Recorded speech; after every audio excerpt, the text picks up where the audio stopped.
Welcome, everybody. Welcome to the Fitz Health Conscious Corner, my birthday edition, episode 8. So today is a Q&A, and I am happy to answer any questions that you have for me today. I do have some questions that some of you have sent in, so thank you so much for sending in your questions. I am going to do my best to get through them. And for this episode, just go ahead, enter your questions in the chat, and I'll go through it and I'll answer your questions along the way. We'll just give about a few more minutes and we'll get started. So happy Wednesday, everyone. Hey, Peter, how are you? Awesome. Seasons are changing here, so getting into the darker or more, I guess the earlier nights, let's put it that way. Earlier sunsets.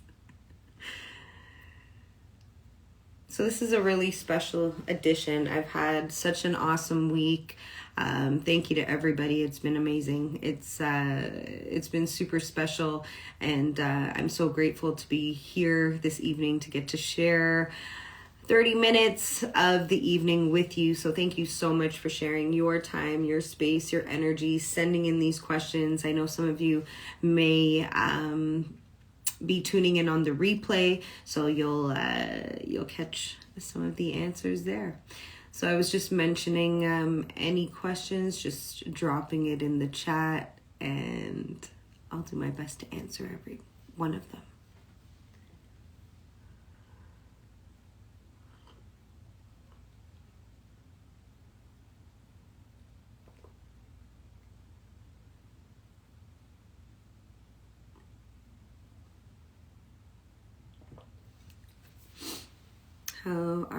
How's everyone feeling today?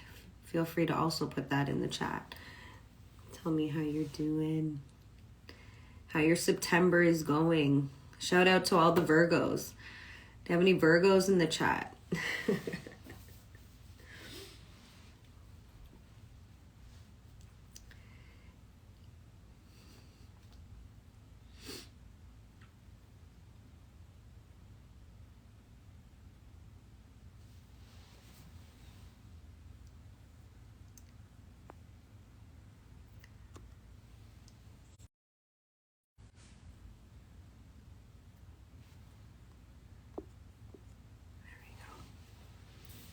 All right, so we'll go ahead and get started. Feel free to put your questions in the chat. So any question, tonight's your free for all. You can ask me anything for one day only. So I'll go ahead and read out one of the questions that was sent in. So it says, some call you Jill of all trades. What is your favorite trade, or what was your favorite trade then? And then what was your favorite job as a teen? Okay. So yeah, I do, I've been referred to it, and I do, relate to it, being a Jill of all trades. I started working, at a really young age. I was 13 when I had my first job as a newspaper girl. And I did that for, maybe 6 months. And so I did a paper route, and that was my first job into the kind of the workforce. And then thereafter, I worked a few retail jobs. I started out after delivering newspapers. I worked at McDonald's. So I actually worked at McDonald's for a year, and I was in high school at the time, and I also worked at Adidas, and I also worked at Canadian Tire. So I loved working at all of those jobs. I also I got into law at 17. I actually did a co-op out of high school, and I was one of the first co-op students to get hired at the firm, and I worked as a legal assistant. So some of those duties were, office admin work, but it also required me to go to court as an agent, working under the lawyer that I was working with. So I was really fortunate enough to train as a legal assistant / court agent from a very young age. I really appreciate that opportunity. I think that was probably one of my favorite jobs because I learned so much. I was learning how to really balance new responsibilities, but understanding, the Canadian legal system, and then, having that pathway to, at the time, my job that what I wanted to pursue and I wanted to be was a lawyer. So that's what brought me into the office as a co-op. And then I worked in the office for about 5 years, and I ended up having my second bypass surgery. I was also still working at Adidas and Canadian Tire. I had quit McDonald's, and I was balancing 3 jobs and going to school. And so, I had fun at working at all of the jobs, and I feel like I really learned a lot.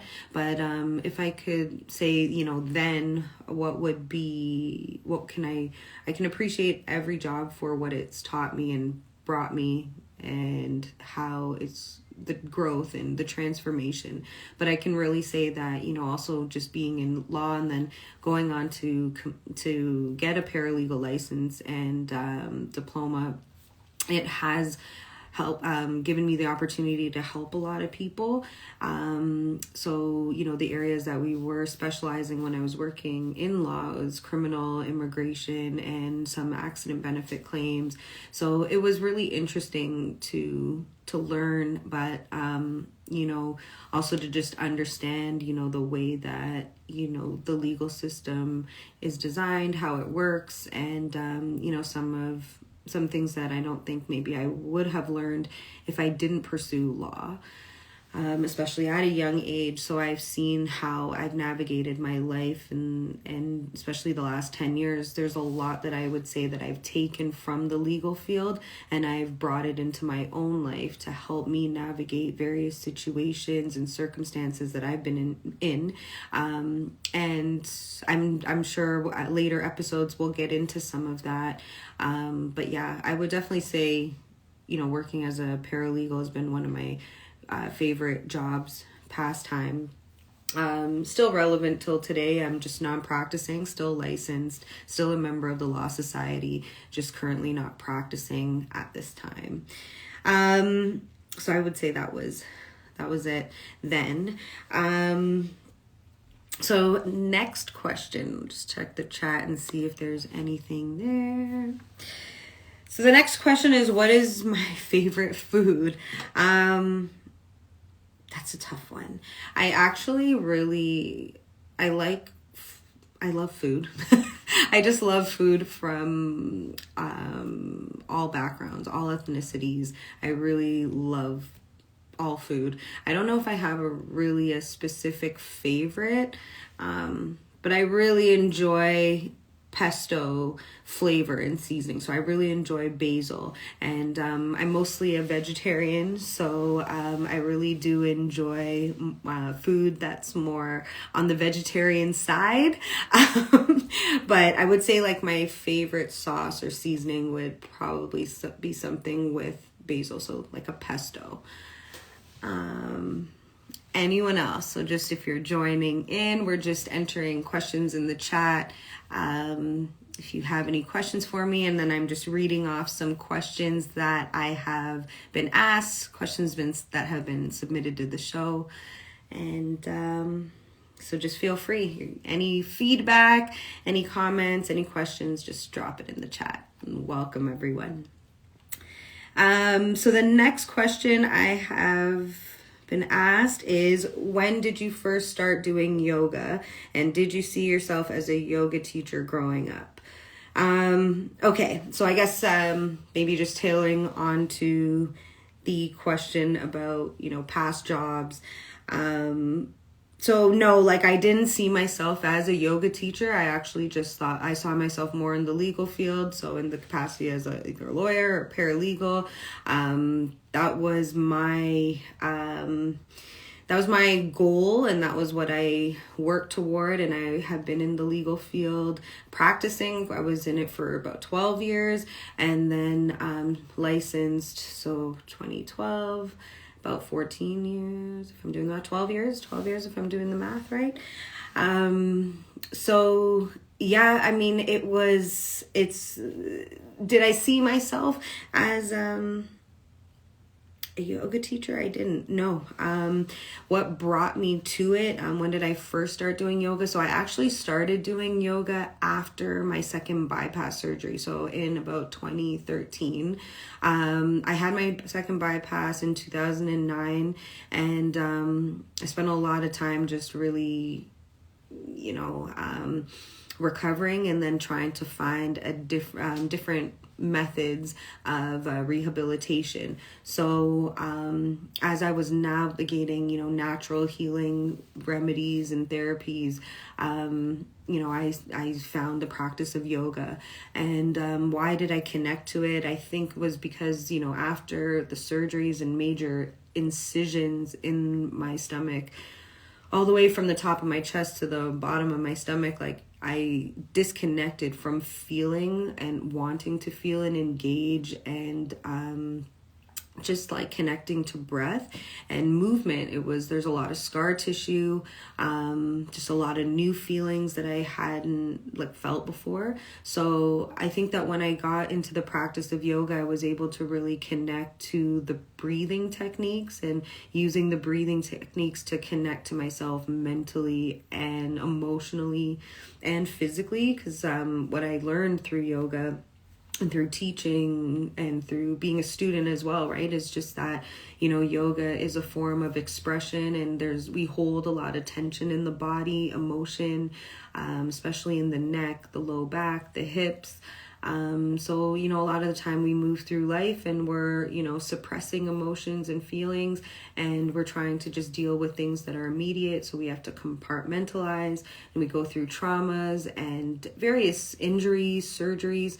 So I found yoga as a vehicle to be able to navigate, a connection back to my body, and back to, more of a conscious living state. So more awareness. And again, yoga is a breathing practice, and it's a practice of awareness first, before any movement, before, what it looks like. Some of those yoga poses you might see on social media, it's less about the aesthetic of how it looks, and it's more about how it feels. And every day you'll have a different practice, and it's more about meeting your body where it is that day. So it's a practice, and that's why I think I've connected to it, because it's helped me deal with many situations, whether it's surgical, whether it's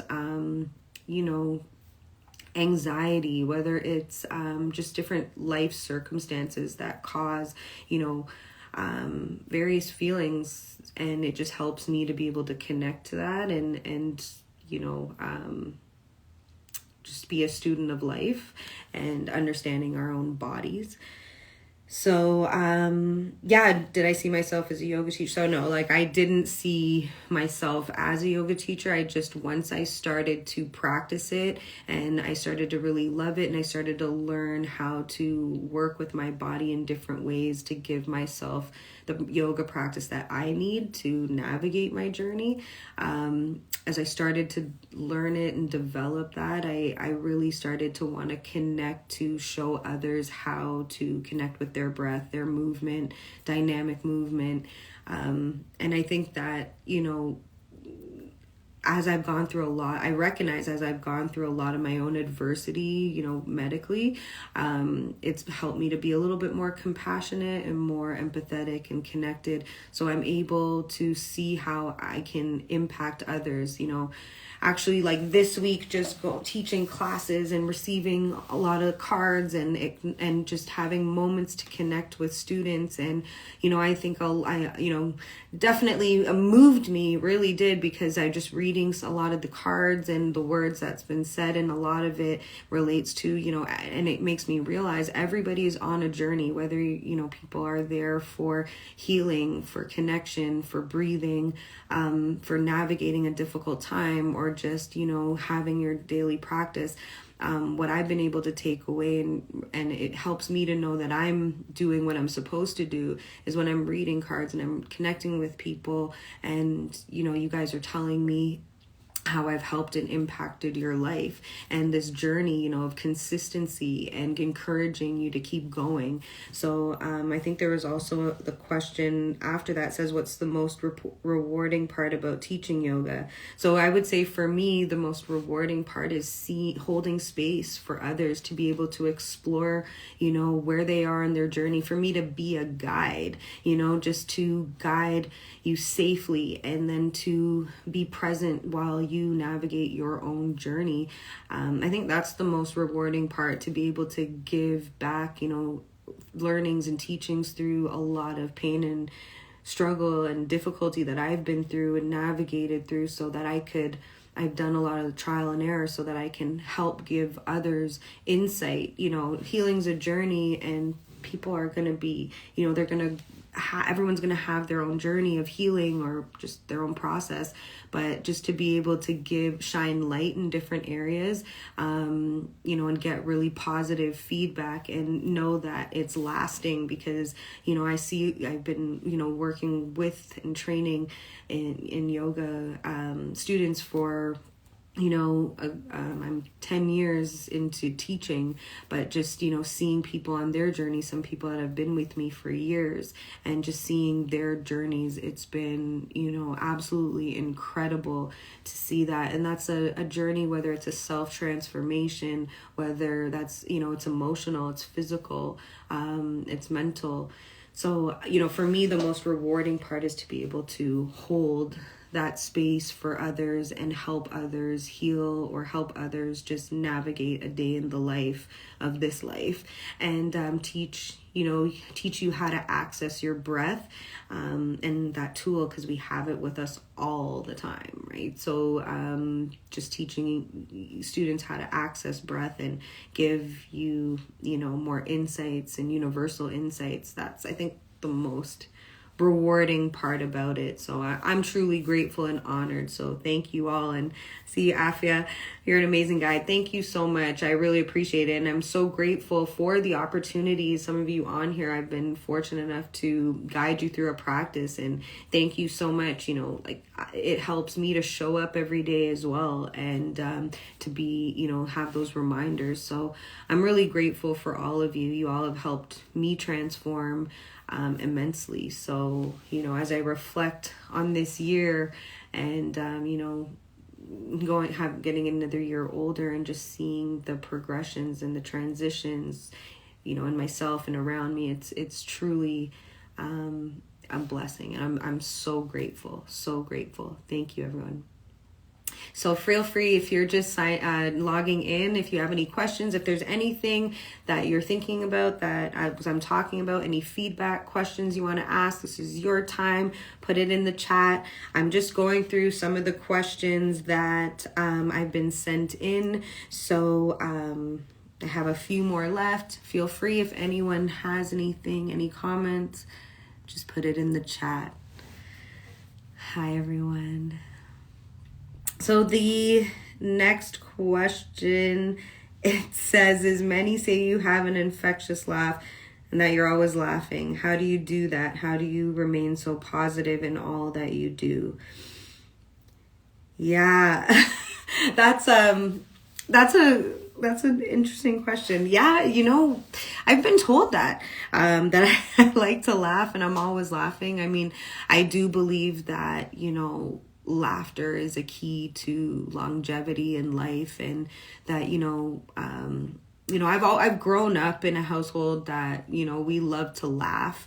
I'm half Irish. They call it, there's a famous saying in Ireland, the Irish crack. It means like the Irish humor and the jokes. So we've always grown up with laughter, and, I've always just loved to laugh. I love how it feels to laugh and be present with someone, and to have that just the full belly laughter, and embrace those moments. I think that they're magical moments, and it offers a place of connection, but it also is that reminder just to not take life so seriously. I mean, because we can tend to do that and get really wrapped up in being rigid with schedules and feelings and thoughts and circumstances of how we think everything should be. But taking those moments to just laugh makes us human, and it just helps us to bring ease and lightheartedness into life. And, it helps. If you didn't know, actually, fun fact is that when you smile and you laugh, you actually breathe more. Fun fact. So, it's another thing that goes back to breath. So that's a funny question. How do I remain positive? Yeah, so just kind of adding on to that, I know what it's like to have to be limited and restricted. Like reflecting on 5 years since my graft blocked and that I've had limited blood flow. And I think about, 5 years ago, it was on my birthday. That's when I found out that the surgery, the bypass, the third one that I had, that it complicated and that I wasn't a candidate for another surgery. So in the last few years, I can definitely say, I've also had a lot of summer surgeries and interventions before that. So there's been a lot of times around my birthday where I feel like, I've been limited or just struggling to go through different waves and cycles of emotion. So sometimes when I do get to, this birthday month, I do kind of feel like, little maybe... So it feels like anxiety sometimes, like, feelings of the past and of, 5 years into a 10-year, supposed lifespan or potential lifespan on a graft, one that's already half not working. It also is that reminder that, I'm 5 years into it and still don't have a treatment. Or a treatment plan. So it does get tough sometimes, but I really can say this year I've been so reminded and refreshed and renewed, there's been so much love around me and poured on me. And I'm just I'm truly grateful. It's that reminder, life is still happening right now, and we're still living and still making impact and still showing up, and I'm still trying to do everything that I said that I'm gonna do. And I'm really grateful, and especially this community, Fitz Health Conscious Corner, we're live, taking the blog into a live conscious corner. It's been one of the best parts of this year. So I'm so grateful for you all, grateful for this connection.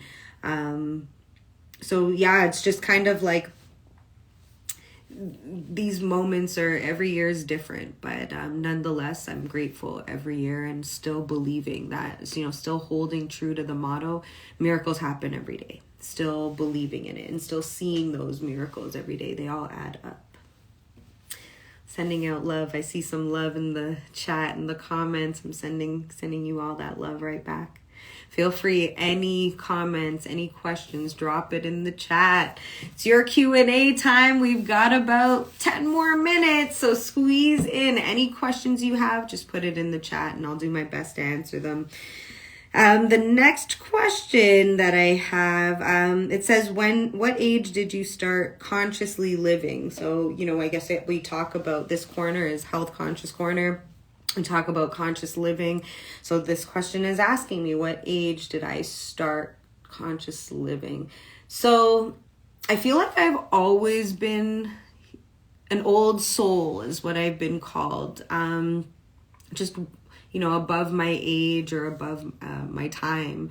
I've always been told that, growing up, you're above your time, you're an old soul. So I feel like I've always had like a different understanding and approach to life. And, I've also have an older sister, right? So she's 3 years older than me. So I definitely feel like I've grown up a little bit faster than my age, but mostly just because I feel like my body had gone through something really major, as having a first open abdominal aortic bypass at 1 month old. I feel like my body had known the harshness of life before my mind consciously did. So I feel like I've always known there's something different about me, just didn't know how to really embrace it or how to speak about it. So like there's always that aspect of that consciousness in the back of my mind. And we all have that, inner voice, right? That conscious voice, conscious layer of the brain. But I feel like I started to tap in more into like universal truths and, spirituality and just different aspects of, faith and beliefs and, awareness, right? Just self-awareness, external awareness. I think I just started that when I was after my second bypass. So I would say I was like 21, and that's when I started to really understand, wisdom and what wisdom was, and start to read more about different life truths from different cultures and proverbs and scriptures, and just trying to learn more about, wisdom, any knowledge, any wisdom, just to hear it and just try to understand it, relate to it, or respect it, for what it is. So I think I would definitely say early 20s, I more fully embraced it. I was more conscious awareness. I think in the later teens, probably when I was, like I mentioned earlier, just working as a paralegal or a legal assistant. So I think just having different awareness, growing in character and awareness, it just helped me to start on that path to conscious living. And it's been a process, actually. I'm still on the path. That's why we're here, right? That's why we're here in this community, is because we're all trying to grow in conscious awareness and conscious living, and share insights and, relate, so that we can have more of a positive approach to life and different strategies, healthy strategies and awarenesses, creating those healthy awarenesses to promote more change in us. So feel free, if you have questions, everyone, drop them in the chat. I'm just looking. So any questions? How to bring Afia. Okay, how to bring out positivity from a negative situation. Yeah, that's just tailoring back a little bit to, how to remain positive. I guess for me, from my experiences, because I, know what it's like to be in hospital for, weeks on end into months, and, have limitations that have left me, in limited states for, months at a time, to years at a time. And, I used to really emphasize and highlight a lot of things that was so important, because when we are just, moving through life, sometimes we highlight and emphasize things and, their importance and prioritize.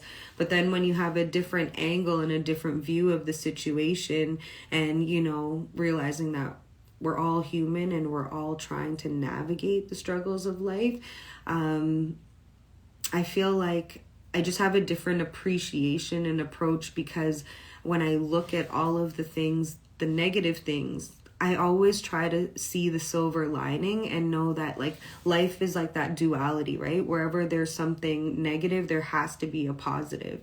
And sometimes it takes some time to get there. Sometimes we're looking at a negative situation and, it takes some time to work through to get to positivity. And sometimes it takes, stillness and just letting situations breathe, and ourselves to be able to step back and keep stretching perspective. I always say this, and especially in coaching, is stretching perspective and keep stretching it, challenging the accuracy of thoughts and the frequency. So what we're emitting, like negativity or positivity, and challenging that, and keep stretching it until you find a positive way to leave it off in your mind. And sometimes that also means, it's not going to be positive externally, and whoever the situation's with, they may not bring that to the situation, but it's how you bring your positivity to the situation. And again, some people are not always going to react well to your positivity to the situation, but sometimes we have to, again, leave that space for perspective, because a lot of the times when we're close to a situation, it's a different perspective than when we pull ourselves back a little bit more and then we look at the situation. And again, looking at it from different perspectives. And later in these episodes, we are going to go into different ways of looking at perspective. For example, right, like if I have this cup from the front, you can see that it just looks like a cup, and probably from the sides it looks like it's the same way all around. But if you look at it from the side, this side, you might not have known that it has a handle, right? So there's always a different way to look at something. We just have to be patient with it, or stretch the perspective on it, give time in between, realize that not everything has an immediate answer, and sometimes we need to go through a change, or the struggle that's presented, the negativity that's presented, is an opportunity to create more change and to create that pivotal point to turn things around. I hope that answers your question, Afia. Feel free to comment about it as well, your perspective. And if anyone else, any questions, keep putting them in the chat. I love it. That's a great question. Thank you for that. So anyone else, just put it in. Keep putting them in, and I'll just keep answering them. This is awesome. Hi, everyone. So next question, I have like 2 more, and then it's either you're gonna put some in, or that's gonna be it for our night, where I know we're kind of touching the mark. So the next question is, what is soundtrack of a misfit? What are your plans for it? All right, so some of you might have noticed that I have some music up on some cover music up on some social media. I do have the song. It's a cover by Alicia Keys. It's called Troubles. It's on SoundCloud. So you can always look it up. It's on Soundtrack of a Misfit. So what is Soundtrack of a Misfit? It's a cover of, it's a collective of some of cover songs, some songs that I'm working on, and putting it together. And, I've actually, it's a passion of mine. Music is a passion of mine. So it's something that I am working on to be able to translate a life story to all of you, alongside my book. So I'm just really excited. It's taken a bit of time, but it will eventually come out. We'll keep, releasing more music, more sneak peeks, but please, head over and listen to it. If you have some time, give me your feedback. It's really exciting, and I'm grateful. I actually worked with one of my best friends on it. He's a producer in Toronto. Some of you may know him, Rich Kid, and he's helped me a lot along the way with coaching me with music and recording and just engineering a lot of the music and spending that mentorship time. So grateful to him as well. I do have another question. So how does one stop grieving a loss? That's a really good question. And it's a difficult one as well, because when we think about grief and a loss, we can look at grief and loss in a couple of ways. So, it might be, loss of a relationship. It might be, someone passing away. So, everybody's grief process, it's going to look different. And they do say, there are stages of grief, right? Where there's anger, there's acceptance, there's sadness, there's different stages, right? And I think it's going to be a different journey for everyone. But if you're asking me personally, I think that, sometimes I feel like grief doesn't necessarily always leave. You still feel moments of sadness. You still feel moments of that loss and that pain, that absence. And, finding ways, whether it's loss of a relationship, just that reminder of why that relationship had to end, keep coming back to it, but acknowledging pain, whether it's like loss of someone special, passing away. It's, going to be something that we deal with moment to moment. And, just personally going through different aspects of grief, you might never stop thinking about the person or situation, but you might, when you think of it, you send it love, and you send the situation or the person, positivity, that energy. And I think it's just acknowledging as well that you're going through that grief, that sadness, and allowing yourself to feel what you feel and using it as a passion, a purpose. There's a lot of what I've realized, whatever it is, whether it's grief, even and you're dealing with an illness and you're having loss of like what you're able to do, right? And limitations, just always being able to look at it and find the purpose in pain, because I do truly believe that there is purpose in pain, and there's always something there leading you to a transformation in yourself or an outward transformation. But I think it's also how we use it and how to keep recognizing that grief is a natural human emotion.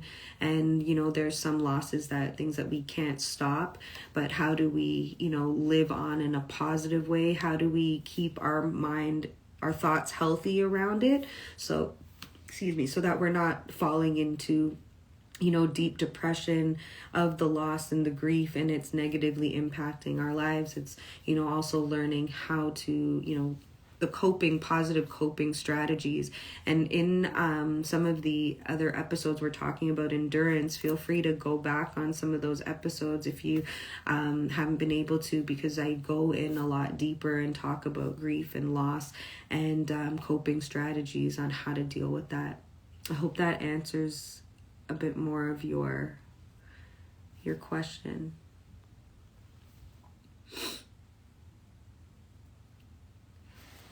Any more questions?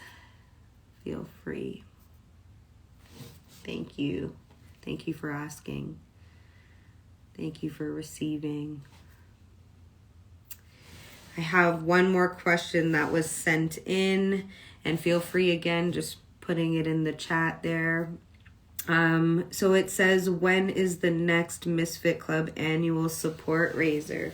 Ooh, exciting. So I can answer that question, and you guys are going to get the first bit of insider info.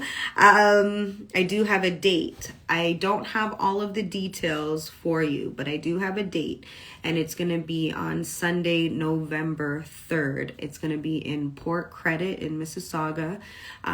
So there will be details released on Fitz Health Conscious Corner, also on the website. It will also be on Misfit Club page. So if you want to head over there and follow Misfit Club page, you'll also get more information on the event, as well as Fitz Yoga Wellness and Fitz Health Conscious Corner. So you will get more updates and information, but save the date. You just got first access to that info. So November 3rd, put it in your calendars, Sunday night. I can tell you there will be bingo. Another little piece of info for you. Oops, I almost forgot. I was supposed to wear this. Whoops. From my friend, shout out Francesca. She had me wearing this since my birthday. So here we go. I know she'll be checking the replay to see if I wore it. So I did wear it. It's proof here. any questions? I hope I'm going to see some of you at the annual support raiser. It is for cardiovascular health. So we do talk about prevention. We talk about awareness. I do share some of my journey with all of you. It is an awesome place to connect, to meet, others and connect, and to have some fun, to learn in a fun way. So I'm really grateful. Thank you. Thank you for the birthday wishes. Thank you so much for being here, everyone. You guys are so amazing. I look forward to connecting with you all every week. It's one of the highlights of my week. So thank you so, so, so much. Any more questions before we log out? I'm just checking the chat. I'll give it about a minute or so. Anything come to mind?